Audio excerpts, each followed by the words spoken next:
Bonjour, bienvenue dans ce live du dimanche. Il est temps pour moi de vous retrouver avec un thème qui me tient à cœur en ce dimanche de juin. Le thème que j'ai choisi pour vous, c'est parents, grands-parents, réussir sa famille. C'est un thème qui me tient à cœur puisque je l'enregistre aujourd'hui qui est un jour de fête des mères. J'ai failli vous l'enregistrer en différé, mais j'ai laissé ma tribu aller faire des courses, se balader, le temps d'être avec vous quelques minutes. Parents, grands-parents, un thème qui est riche. J'ai même maintenant élaboré des séances dédiées au transgénérationnel. Parents, tout commence, l'aventure commence avec la naissance magique de cet enfant. La naissance qu'on veut dans les légendes comme étant facile, fluide, pour laquelle on oublie avec le temps de transmettre la difficulté, la souffrance, l'inquiétude qui va avec. L'arrivée d'un enfant va permettre et va même obliger chacun à trouver sa place dans la famille. L'arrivée d'un enfant, ce temps de la grossesse, c'est un temps de transformation pour la maman. C'est un temps de remise en question. C'est un temps de révolution aussi parfois et un temps de peur. Mettre un premier enfant au monde n'est pas inné pour chacune. Acceptez que pour vos filles, pour vos petites filles, ça puisse être quelque chose qui soit pas facile à imaginer ou à accepter de laisser faire par la nature. L'arrivée de l'enfant, il va permettre la naissance d'une mère et d'un père aussi parfois. Quand je dis parfois, c'est que mes vidéos s'adressent à toutes les sortes de familles. J'ai des familles où il y a deux mamans ou deux papas ou une maman seule. La naissance de l'enfant oblige de toute façon la naissance de la mère, de la posture de mère, quelle que soit la structure familiale. Ça oblige dans cette structure à repositionner son rôle, repositionner notre sens de la responsabilité et même notre sens de la vie, en tout cas. Être mère, c'est donner la vie. En soi, le concept est merveilleux. Dans la réalité, c'est parfois beaucoup de souffrance et de tourments. Je vois dans ce que j'ai à aider à résoudre toutes sortes d'histoires de naissance ou de famille. Il me semble important aujourd'hui de préciser qu'il est temps d'arrêter les jugements et d'arrêter ces vérités toutes faites. Oui, l'acte de naissance est parfois un acte plein de souffrance pour la mère. Oui. La mise au monde d'un enfant n'est pas forcément quelque chose de naturel et de facile. Oui. L'arrivée d'un enfant est parfois quelque chose psychologiquement difficile à accueillir pour la mère, pour le père, pour les deux. Accepter que ces vérités font partie de la réalité, c'est déjà accepter l'indulgence. Vous comprenez que devenir père ou devenir père n'est pas inné à chacun. Je heurte beaucoup d'esprit quand je dis qu'à mon sens, la notion d'instinct maternel et d'instinct paternel est une vaste fumisterie, que ça n'existe pas. Il y a des parents qui naturellement sont tellement dans la joie et l'amour de l'arrivée sur terre de leur petit bout de chou que d'office ils vont tout lâcher et s'adapter à cet enfant et s'y mettre. Et puis il y a des parents que je rencontre des mois, des années après, qui n'ont jamais réussi à s'y mettre. C'est pas facile dans ce monde-là de ne pas avoir d'instinct maternel ou paternel, puisque tout est fait pour être culpabilisant. J'ai vu des mamans ne pas se sentir capables d'allaiter leur enfant, et c'est pareil. Toutes leurs amies, la famille se déchaînaient parce qu'elles n'étaient pas à la hauteur. Mais qu'est-ce que c'est être à la hauteur? Déjà, faire ce que l'on sait faire. Quelle chance d'en être lucide. Et puis, il y a du coup cette notion d'accepter de demander de l'aide. Et parfois, vous allez trouver des gens qui vont se moquer de vous, ou parfois, comme une de mes amies, où au moment de sortir de la maternité, se sentait carrément incapable de s'occuper toute seule de son petit bout de chou, a eu l'intelligence de le dire à la sage-femme, qui lui a dit, écoutez, je vais vous appeler tous les jours et vous allez venir tous les jours avec votre enfant nous voir pendant une semaine, le temps que tout ça se pose. Oui, nous avons besoin de bienveillance. Oui, tout ça n'est pas naturel et facile. Il y a toutes ces familles qui se décomposent au moment de la naissance, ou pareil, pour celui qui reste, ça démultiplie la difficulté de prendre en charge les enfants. Accepter que c'est pas facile et que notre rôle en transgénérationnel est d'aider tout ça. L'enfant, à la naissance, et encore quelque part, même s'il est né à l'extérieur, complètement fusionnel avec sa maman. Vous allez mieux comprendre alors que tous ces enfants abandonnés à la naissance, quelque part, ils vont passer leur vie dans une espèce de quête. Parce qu'il y a naturellement, dans cette phase de naissance, des quelques mois après la naissance, une connexion fœtale qui est extérieure mais qui existe toujours. Et que oui, tout ça, il faut aller le guérir s'il n'y a pas eu cette chance de rester proches ou ensemble, quelle qu'en soit la raison. Devenir mère, devenir père, c'est une merveilleuse aventure. Mettez aussi de la légèreté. Je découvre des enfants maintenant qui arrivent à moi à l'âge de 7-8 ans avec plein de peur. Je me dis, mais comment un enfant peut connaître la peur aussi jeune? Normalement, même les médecines chinoises vous le transmettront, on découvre la peur vers l'âge de 20 ans. L'âge de l'enfant, c'est vraiment l'âge de l'insouciance. Mais parce que leurs parents sont dans la projection de leur peur. Il est temps, parents, si vous êtes dans la peur, d'aller guérir vos mémoires de peur. Pour pouvoir faire des enfants qui aient ces qualités essentielles. La confiance. La confiance en eux, la confiance en la vie, la confiance en leur capacité à tout transformer. Oui, les enfants nous font changer le monde. Gardons cette possibilité. Vous allez transmettre à vos enfants la curiosité. Allez avec eux découvrir le monde, découvrir les musées, découvrir les différences des gens, découvrir tout ce qui est possible. Faites-en des enfants curieux. S'adapter dans ce monde, c'est être curieux de l'autre, curieux de la vie, curieux du champ des possibles. Nourrissez pour vos enfants ces curiosités et transmettez-leur le respect. J'ai fait une autre vidéo sur le sens du sacré. Le respect, c'est accepter que chacun a sa différence, chacun a sa juste place. Le respect de la nature, de l'univers, de nous-mêmes, de l'autre.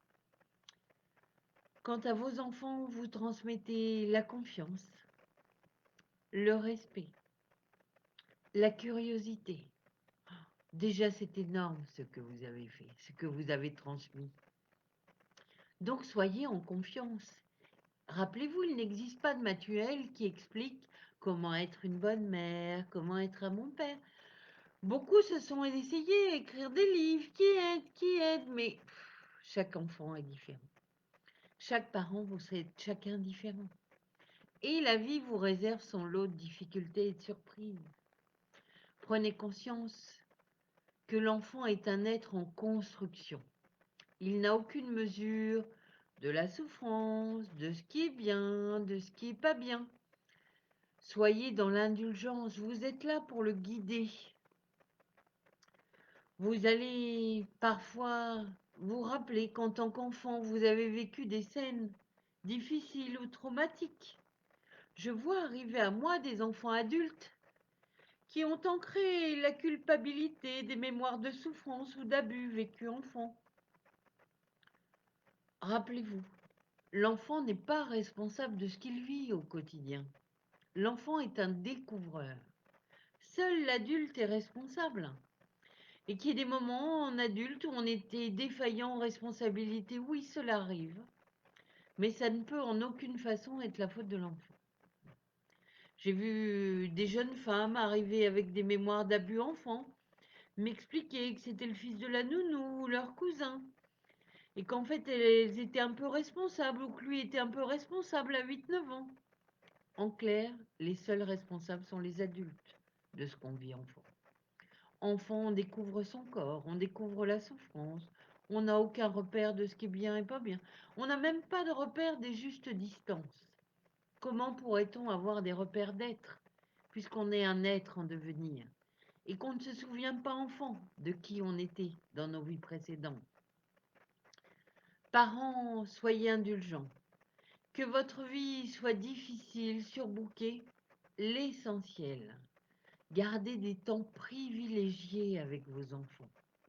Des temps pour lire, des temps pour visiter, des temps pour se balader. Gardez des temps même s'ils sont courts privilégiés. Et si cette notion d'instinct maternel ou paternel vous est étrangère, allez vous faire aider, allez la découvrir. Demander de l'aide ne fait pas de vous un mauvais parent, bien au contraire. Faites-vous quelqu'un de lucide sur vos capacités. Et vous allez découvrir que parents séparés, peut-être, vous avez des visions différentes de l'éducation de vos enfants. Il n'y a pas de juste vision. Chaque enfant est spécifique. Mais vous, dans tout ce que vous allez transmettre à votre enfant, vous allez veiller à le valoriser, à le mettre en confiance. Vous n'avez pas besoin qu'à 8 ans, il soit polytechnicien, ministre, garde forestier. Tout ça, vous n'avez pas besoin, vous avez juste besoin qu'il soit heureux. Rappelez-vous, l'enfant sait chanter, danser, bien avant de savoir marcher, apprendre à écrire et tout ça. L'enfant, ce qui va le nourrir, c'est la joie et l'amour. Prenez ce temps inconditionnel, quelle que soit votre vie. Et quand vous devenez parent, toute votre posture de vie change. Déjà, entendez-le. Cette relation de couple que vous aviez va voir naître une nouvelle relation à côté. Je précise, une nouvelle relation à côté. La relation de parent d'un enfant. Certains mélangent la relation de couple, la relation de parent-enfant et m'en fait un truc complètement emmêlé qui au bout d'un an ne fonctionne plus. La relation de couple, c'est une relation que vous avez créée en vous rencontrant. Elle existera toute votre vie. Vous devez la nourrir et la préserver. Et la relation de parents, c'est une relation qui apparaît à la naissance ou à la conception de l'enfant et que pareil, vous devrez nourrir toute votre vie, que vous soyez ensemble ou pas. Elle se nourrit d'encouragement, d'attention, d'écoute, de valorisation. Vous devrez préserver ces versions séparées. Chaque enfant nécessite une relation parent-enfant distincte. Vos enfants, vous le savez, sont tous différents. Je vois encore, pour l'avoir vécu, ces familles où on n'a pas su mettre dans la joie d'accueillir un autre frère et sœur. Quel dommage. Bien sûr, oui, c'est un enfant qui parfois s'invite tout seul après une première naissance. Ça arrive encore, oui. Mettez-vous dans la joie de l'accueil de cet enfant. Si la vie a prévu de vous l'envoyer, et si lui, son âme, a prévu de venir avec vous, c'est pas pour vous compliquer la vie, c'est que ça devait se faire comme ça. Veillez à ce que le premier enfant arrivé soit dans la joie d'accueillir les suivants, et ainsi de suite. Mettez de l'attention, de l'amour. Et s'il y a des difficultés de temps, de matériel, demandez de l'aide. Aucun orgueil ne sert en tant que parent. Juste le côté pragmatique d'avoir des enfants heureux et en confiance. La naissance de ces enfants, vous l'avez compris, c'est aussi la naissance des grands-mères et des grands-pères. Je vois tant de grands-mères ne pas vouloir devenir grand-mère, s'enfermer dans des modèles de jeunesse à tout prix, de vie à fond. Eh bien, lâchez tout ça. Rien n'est plus juste que ce temps de grand-mère ou de grand-père. J'accueille même des grands-mères et des grands-pères qui n'ont pas d'enfants eux-mêmes, mais qui sont juste à l'âge où ils vont pouvoir être utiles à d'autres enfants.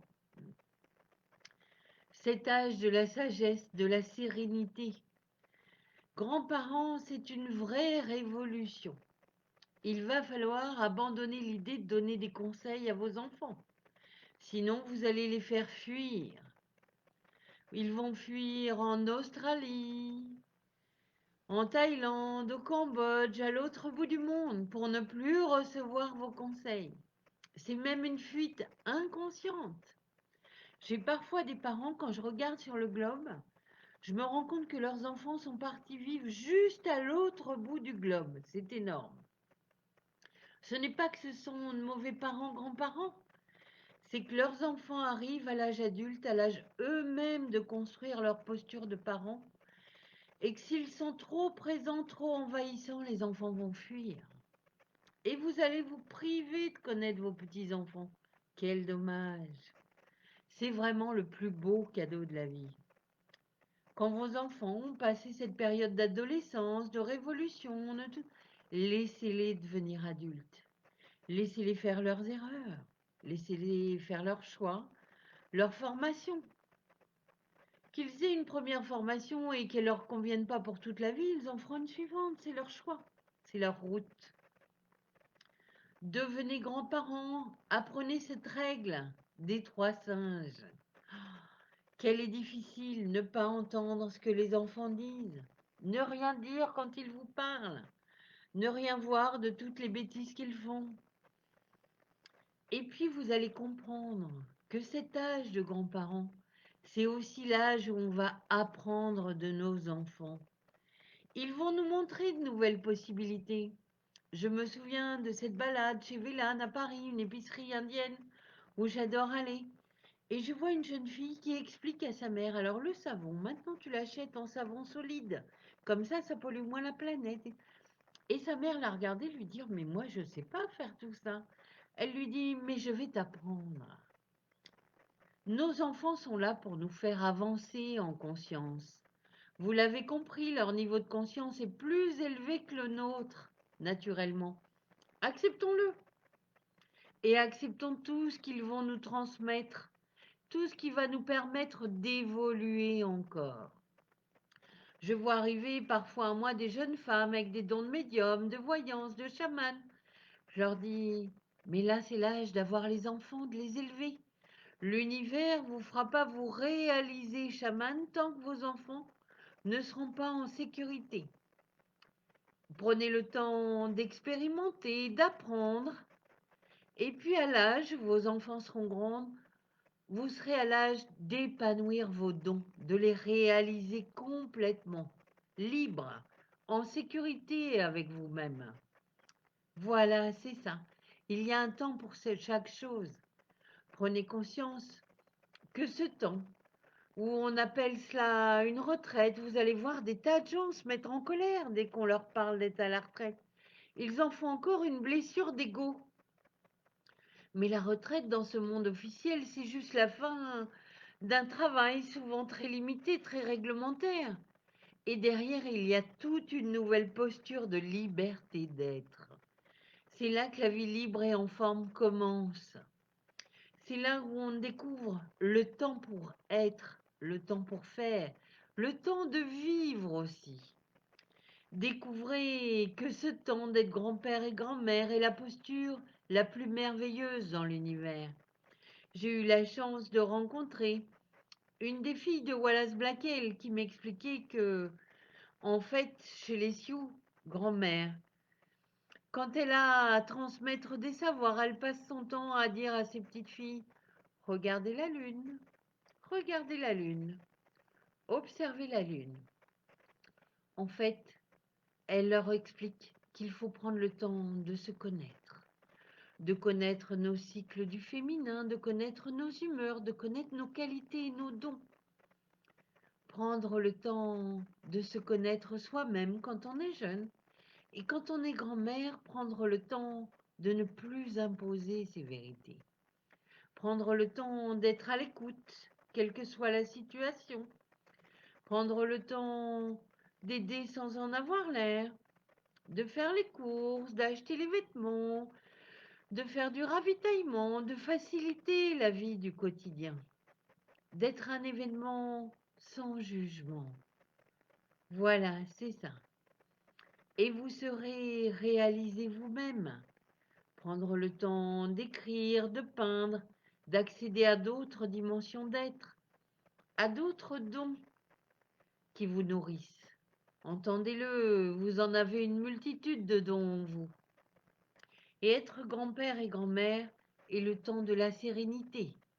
Je me rappelle de cet ami, Claude, qui avait été un de mes clients et à l'époque où son fils, papa de 2 enfants, commençait à faire n'importe quoi de sa vie, m'appelle, on me dit écoute, il faut que tu parles avec lui, il fait n'importe quoi. Et je revois son fils arriver, n'osant pas rentrer, tout ça. Je lui explique gentiment, on est là juste pour parler, tu sais, moi je suis pas là pour avoir un avis, un jugement. Et il m'explique qu'avec sa femme, rien ne va. Et je lui explique que, beau gosse comme il est, des femmes, ça, il va en trouver. Tous ses potes vont lui dire, d'ailleurs. Une de perdue, 10 vous retrouvez. Vous connaissez ce proverbe limité. Je lui dis, mais la personne que vous allez retrouver, est-ce que ce sera la mère de vos 2 premiers enfants? Et il s'effondre en larmes. Je lui dis, donc, est-ce que ça vaut pas le coup d'essayer de nourrir cet amour, de voir où est sa zone de réparation, et de voir si vraiment on s'aime? Voir si cet amour-là, vraiment, est-ce que c'est qu'on l'a égaré avec l'arrivée des enfants?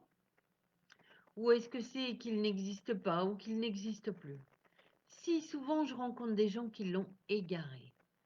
Rappelez-vous ce que je vous ai transmis tout à l'heure. Il y a une relation de couple et une relation de parents des enfants. Et chaque relation, nous devons la nourrir au quotidien.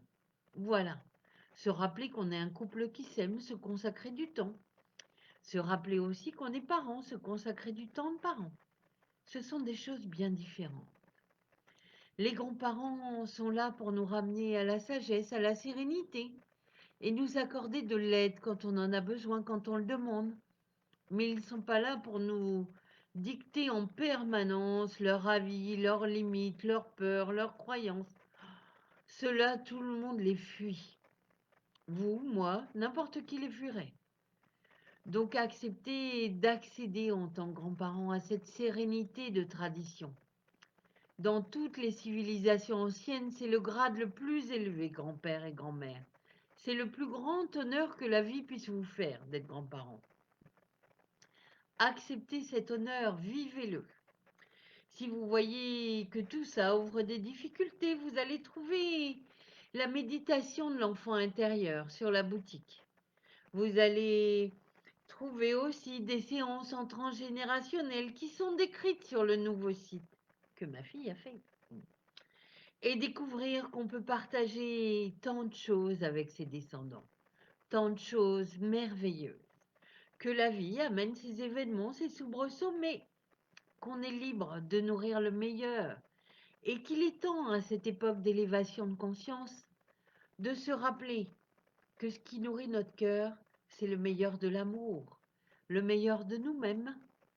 Et en ce jour de fête des mères, je vous souhaite le meilleur. Et j'ai une pensée particulière pour toutes ces mamans parties au ciel, toujours trop tôt, qui ont pour certaines porté leur karma. Aujourd'hui, il n'y a plus d'obligation. Nous pouvons transformer nos histoires de vie, aller les guérir, et les guérir pour toutes les générations futures. Je vous souhaite une journée merveilleuse dans l'amour. Merci.